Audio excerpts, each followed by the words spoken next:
Okay, good evening everyone. Hopefully we have fixed the problem of the mono, the one channel audio. Can someone on YouTube confirm that we now have audio from both speakers?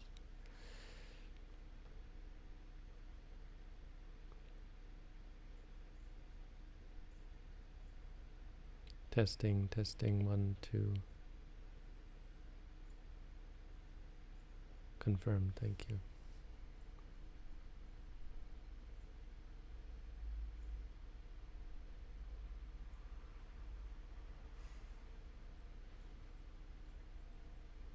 So we finished with the Eightfold Noble Path last night.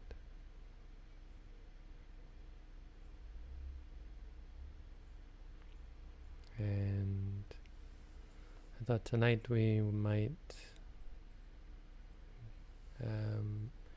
focus more on the preliminary path, the Pubanga Magga, and go over it in a way that's quite similar to the Eightfold Noble Path, but is more of a linear progression. When we talk about the Eightfold Noble Path, it's a bit confusing as to which comes first, right? It's not quite clear. View comes first, or do they all come together? Yeah, they all happen at the same time, and it's complicated. And so we tend to simplify it and give a linear progression, which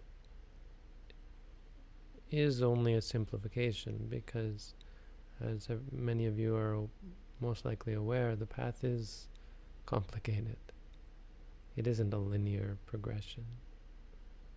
There's a lot of bends and twists and turns and going backwards and forwards.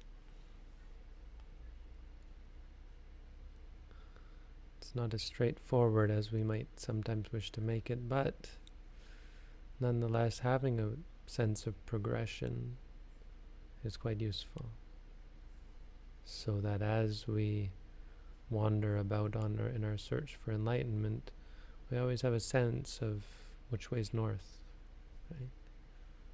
We have a sort of a compass to keep us clear on which way we have to go to get where we're heading.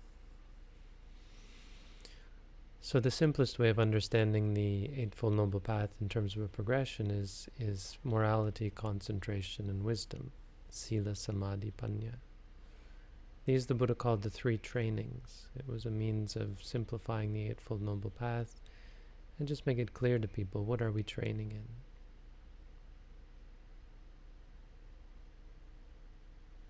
And this appears to have evolved into the 7 purifications, the Satta Visuddhi. There's a discourse in the Majjhima Nikaya between Sariputta and Punamantaniputa, these two esteemed leaders of the Buddhist religion in the time of the Buddha. And they had a discussion about the 7 purifications, that one leads to the other. You're not practicing for any one of these, but you practice one and then the other and the other, and they go in progression. Just like relay chariots. If a king wants to get from one city to another, he gets in one chariot and goes until he wears it out, and then when he stops, wherever it stops, he gets in the second chariot. There's a second chariot waiting for him. They have them spaced out. So each of the Visuddhis is considered like these chariots. So today we'll deal with the first Visuddhi. Visuddhi means purification. It's what the Visuddhi Magga, the book that we've been studying, is based on. So this is maybe a good recap for those of you who have been involved with our study group, now that we're almost finished. We remember back to the beginning of the book, we talked about Sila Visuddhi, and this is what we'll go over tonight. The word sila we often translate as morality or ethics, that sort of thing, but etymologically, it means something like behavior. It's or it's used in that sense. I think literally it just means normal or ordinary, usual, in the sense of someone's sila is what they usually do, is what they normally do. It's how they normally behave. It's what is normal for them. So it's used. It's used because what's normal for someone is their behavior, and what we're talking about when we talk about sila is how someone behaves. It's so the defilements we split up into defilements being the things that we want to get rid of, that we say, hey, these are what's causing us suffering. These are what's in our mind that's a problem. They're split up into three parts, and morality deals with defilements that are expressed. So expressed by body and by speech. When we went over right action and right speech, we sort of talked about this. And so it's often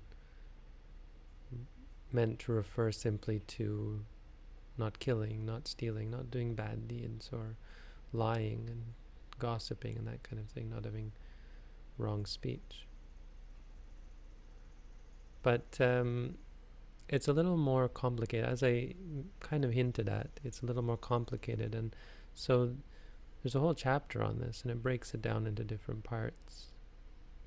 The easiest way to explain morality is to talk about the fourfold purification of morality, the Chattu Parisuddhi Sila. Meaning that there are four aspects of morality that if you cultivate them, if you purify them, you can consider your morality as pure. Just keeping rules isn't enough. But keeping rules is the first part of the fourfold morality. So the first one is keeping moral precepts. And moral precepts are funny. It's not the kind of thing I would have ever thought myself to get into before I was interested in Buddhism. It never occurred to me that one should have to be particularly moral. It seemed like the sort of thing that people who did because they believed in God, who told them, thou shalt not do this, thou shalt not do that. Which, if you think about it, is a pretty silly reason not to do something. You know.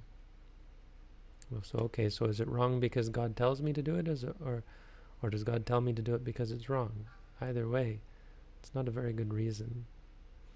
A better reason is to do it because it's wrong. And then you think, well, what's wrong with this? What's wrong with that? How can we say one thing is more wrong than another, right? What does it mean to say that something is wrong?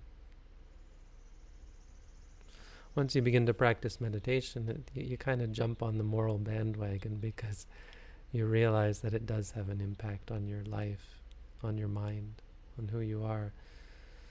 What you do, what you say is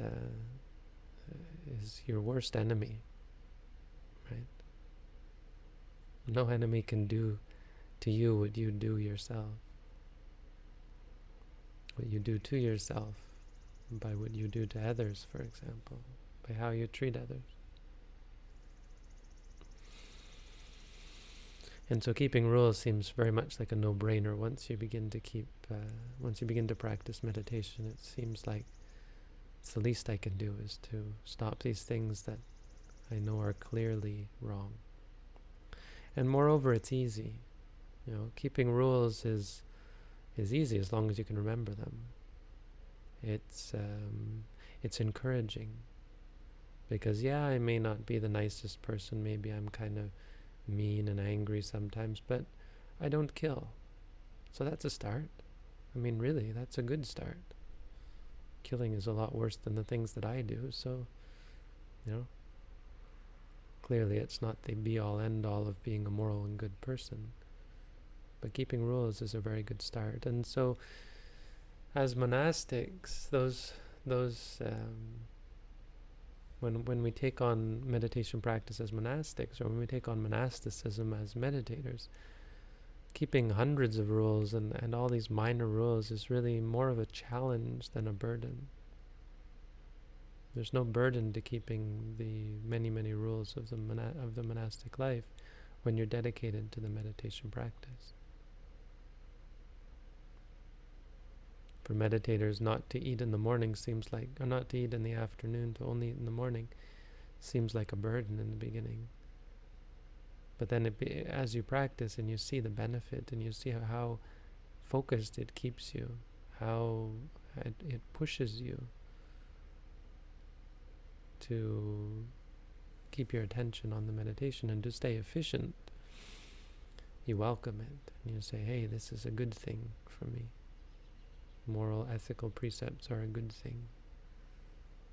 They help me. They lead me to focus my mind, which is the purpose of morality.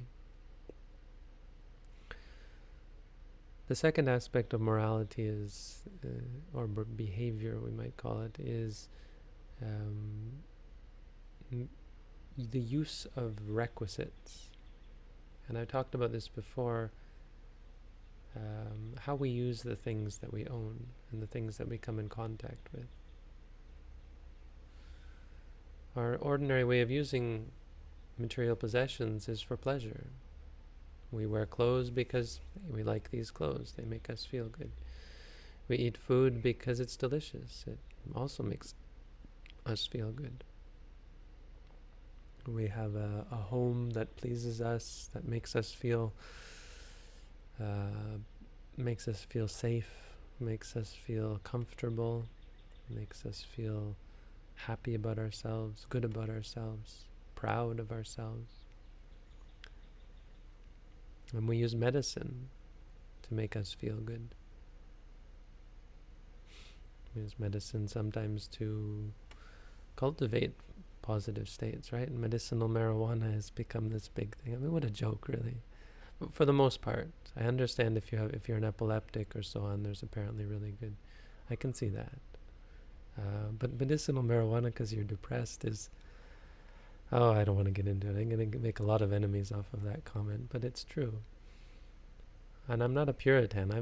I smoked lots of marijuana, hashish, hash oil, mushrooms. Never got into the hard stuff, but all the stuff surrounding the marijuana culture, I was into it for, not as deep as some and not as deep as people are now, and I hear that nowadays it's much more potent, but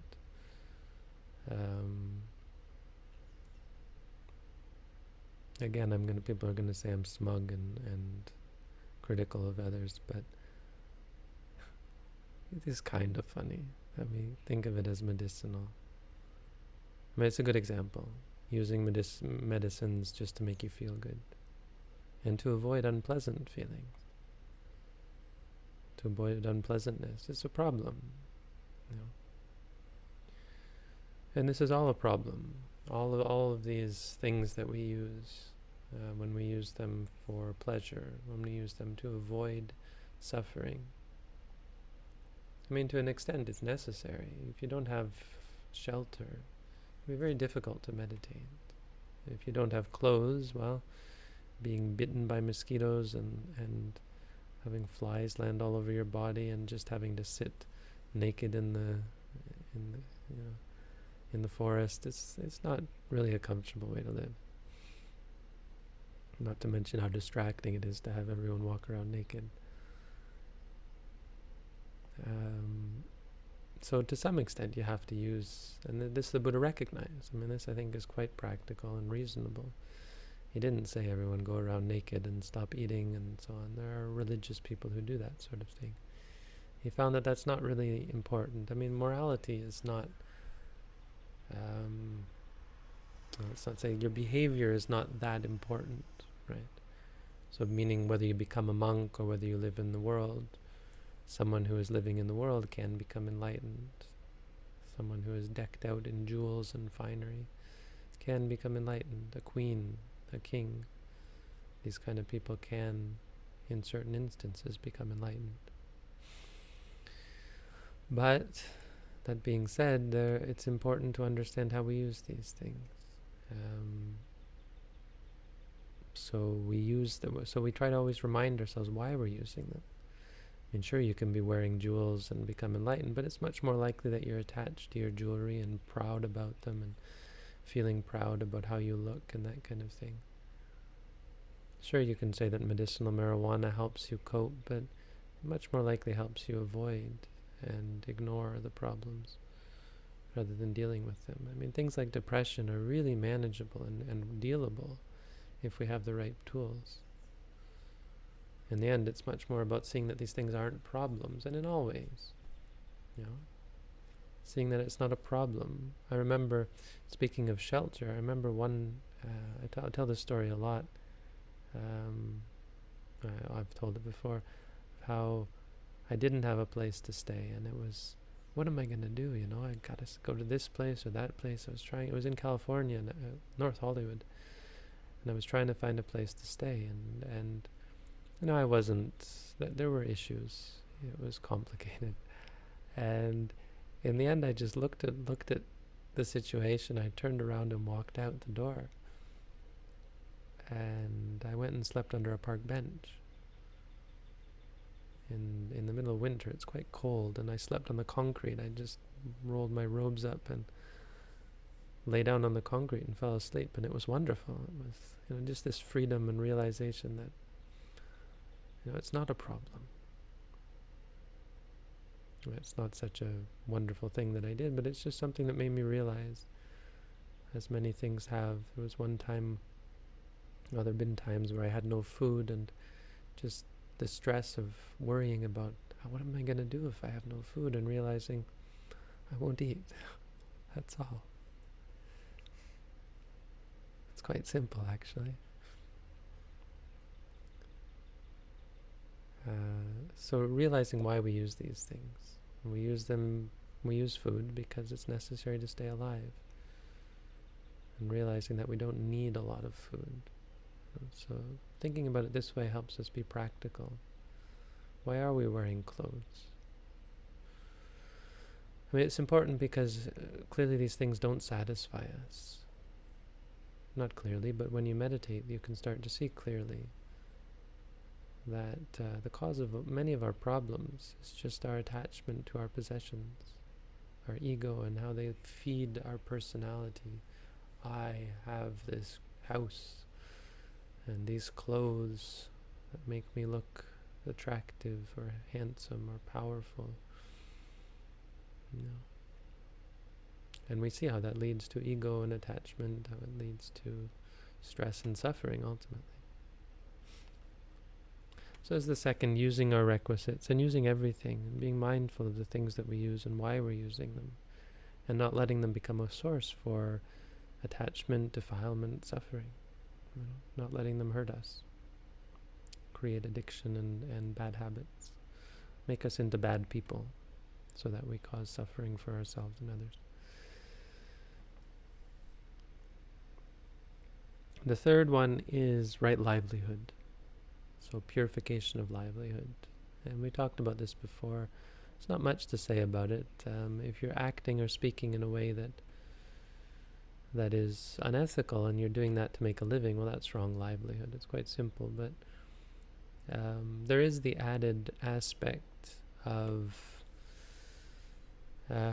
improper livelihood, in the sense of livelihood that gets in the way of your practice.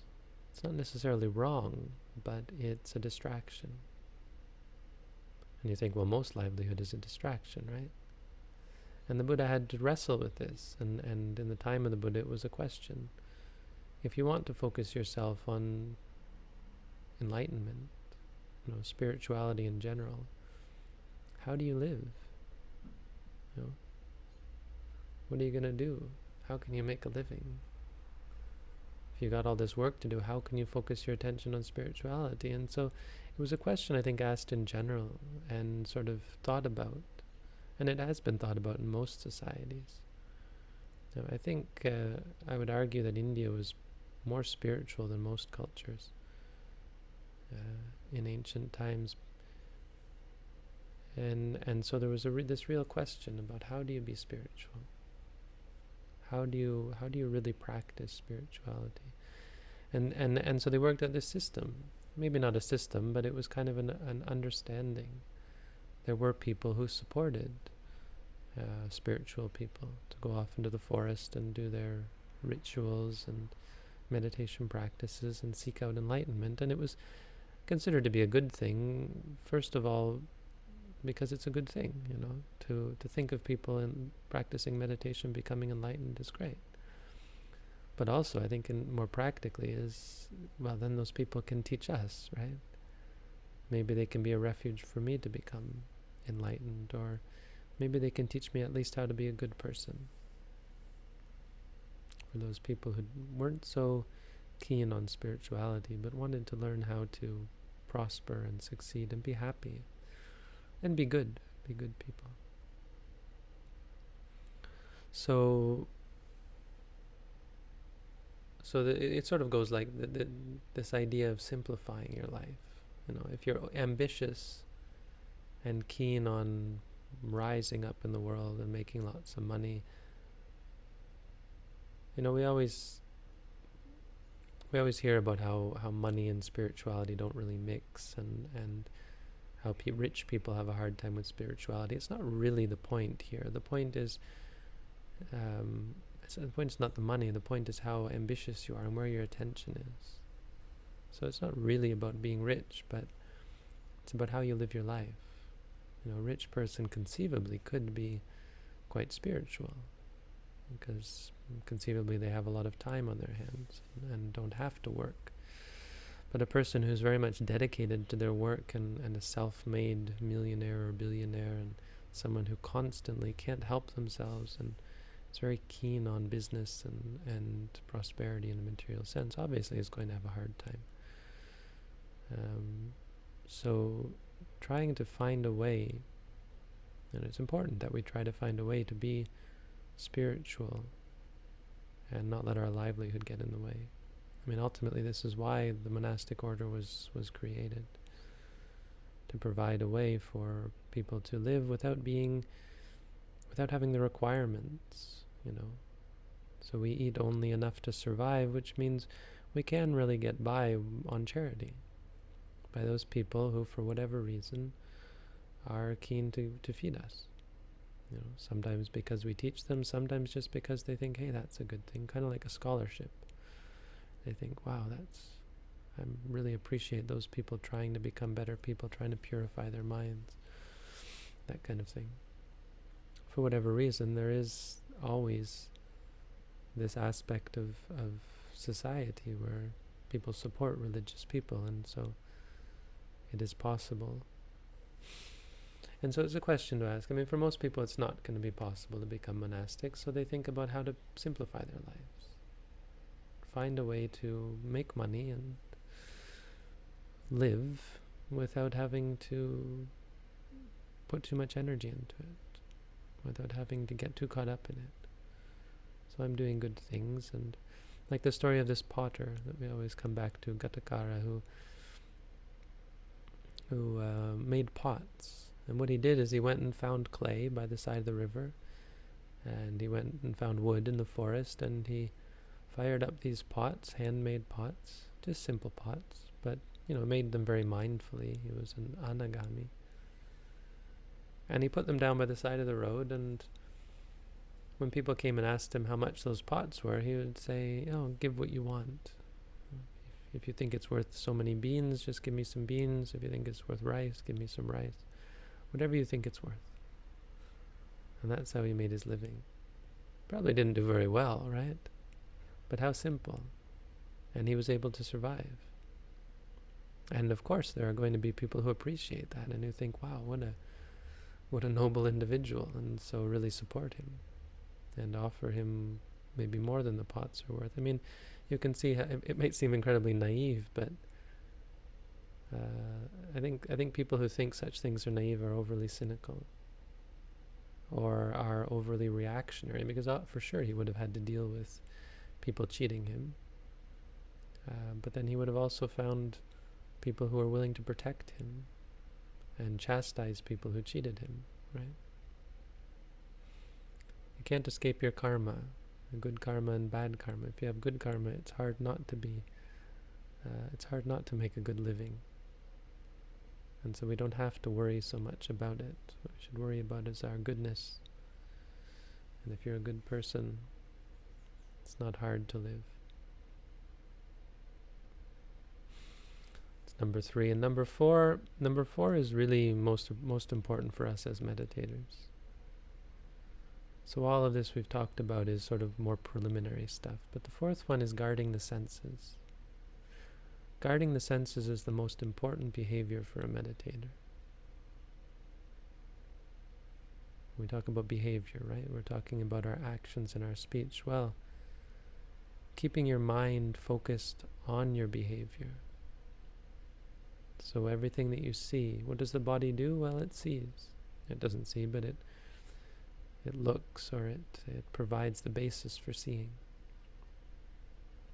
So how does the mind interact with the body? Through seeing. And the problem is, of course, when we see, this is where all our defilements arise. We like certain things, we dislike certain things. Whatever we see, it affects us and we react to it. When we hear sounds, we like sounds, we dislike sounds. Our senses are unguarded. Of course they are. No one ever taught us to guard our senses. It seems like a strange thing to have to do. Until you realize that this is where all the problems arise. This is where we are subjective, where we are reactionary, where we give rise to liking, disliking, all of our senses. So when we talk about things like depression, anxiety, fear, we think of these as conditions of the mind, right? Like something that's stuck to us, something that's weighing down, or maybe even something that's growing from inside. It's a part of who we are, and we think, kill it, kill it. When in fact these things are arising every moment. When you see, that's when depression arises, that's when anxiety arises, that's when fear arises. When you hear a sad song and it makes you depressed, or you hear someone's voice who you loved but maybe they dumped you, makes you feel depressed. Or you hear people saying things that remind you of better times. Or you smell, maybe you smell good smells, bad smells. You smell delicious food that you can't afford and you feel depressed, anxious, afraid. These arise from the senses. Tastes, feelings, and of course thoughts. All of these, including thoughts, this is where our problems arise. They aren't problems in themselves, but at every moment of seeing, hearing, smelling, tasting, feeling, thinking, when our mind is unguarded, there's the opportunity for defilements to come in. The Buddha said, just like a house that is poorly thatched, yatha agarang duchanang utti samati vijati. Just as a roof that is poorly thatched, the rain is able to penetrate. It leaks. Evang abhavitang jitang raga samati vijati, I think is the raga means rago samati vijati. Raga is passion or ambition, attachment, is able to penetrate. So the mind leaks. We leak. We are not impervious. It's really remarkable that we have this practice, this way of being invincible, completely invincible, such that nothing can cause us suffering. I mean, that is incredible. It should appear incredible, I think. Incredible, even people disbelieve it. But it's quite simple. When you understand where the defilements come from, they come from our senses. And when seeing is just seeing can never hurt you. When feeling is just feeling, can never hurt you. When thinking is just thinking, thoughts can never hurt you. So that one is, obviously that one clearly gets more into the mind. And the Visuddhimagga, the book, the text says, this one's actually can also be categorized under the later purifications, but it is the culmination of morality. If you want to think what is ultimate morality, it's, well, guarding the senses. Two ways of guarding. One way is to just, not look at things. When monks walk, they're supposed to look down and not look around at the world around them. For obvious reasons, it's easy to get distracted and caught up in things otherwise. But as meditators, it's just about being mindful. When we say to ourselves, seeing, we're cultivating right morality. It focuses your mind because it's the right thing to do. It's the right way to interact with the physical world. Seeing is just seeing, hearing, and so on. So altogether, that's morality or behavior. We call it morality because we're thinking of this, well, it's not just any behavior. It doesn't matter whether you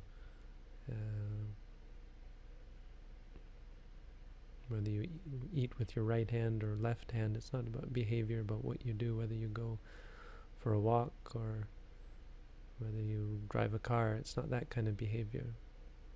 It's about the behavior that actually is meaningful and ethical, moral. And so ultimately morality in the Buddhist sense is being mindful. It comes from guarding your senses and keeping them objective. So there you go, that's the Dhamma for tonight. Quite a long one. Thank you all for keeping with me with it and watching it. And we'll look at the questions.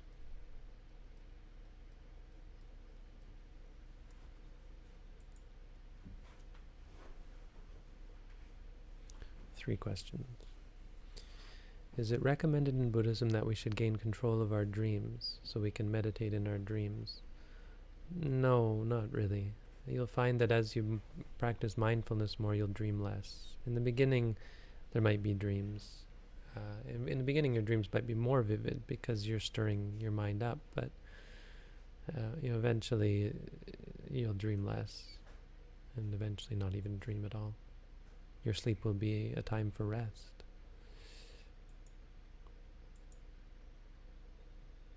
Does right view in the Eightfold Noble Path mean right resolution in regards to conflicts and problems? No, that's right. That's the second one, samma sankappa. Right view is what leads to your resolutions. So it leads to your intentions.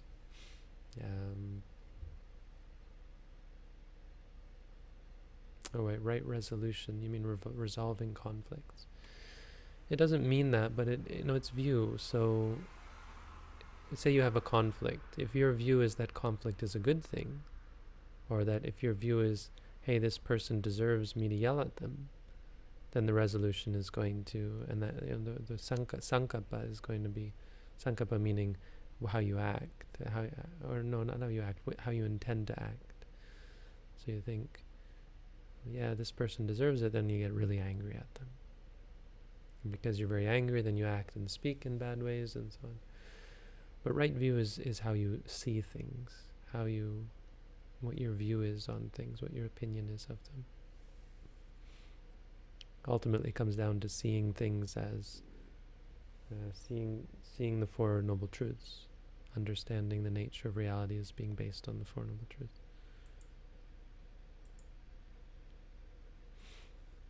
In my circle of friends, we often use swear words. Is it encouraging dukkha because it violates right speech? It doesn't violate right speech. You can swear all you want. There's nothing, even the word, dare I say some of these words? I don't know. Maybe I won't. I don't mind saying them myself, but, just because, this is a live broadcast. Doesn't violate right speech.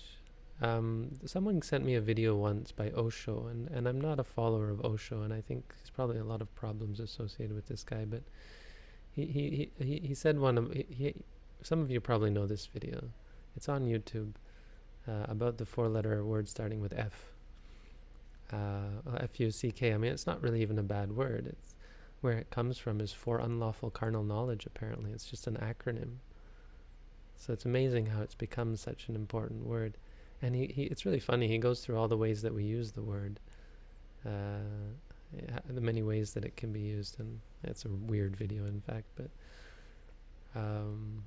there's nothing wrong with any word. It's really, wrong speech has to do very much with your intentions. So right speech is really in the mind. It's kind of weird that it is, but it's much less to do with your speech and much more to do with your intentions. But the point being that intentions are one thing, but when you act or speak based on your intentions, it's another thing entirely, because it has much more far-reaching consequences. That's all. Okay, so was it only attitude? Yeah, so if I insult someone, that's right. Yes, so if you insult someone and say F you, or you're an S-H-I-T head, that kind of thing, that's bad, obviously. But you can call someone a buffalo, that's a bad thing as well. That's bad speech. Call someone, what are the words? You're dumb, that kind of thing. I mean, there's a list of them in the suttas I'm just trying to think of, but, insult, any kind of insult. Even if it's meant as an insult, but it isn't an insult. The fact that it's meant as an insult makes it bad speech. Okay, so that's everything. I couldn't get the audio feed working. Hopefully it works, because I did something, messed with the audio, so it rejected it. I'll have to look into that. If any of you are relying on the audio stream, my apologies. But you can't hear this anyway, so... Anyway, thank you all for tuning in. Have a good night.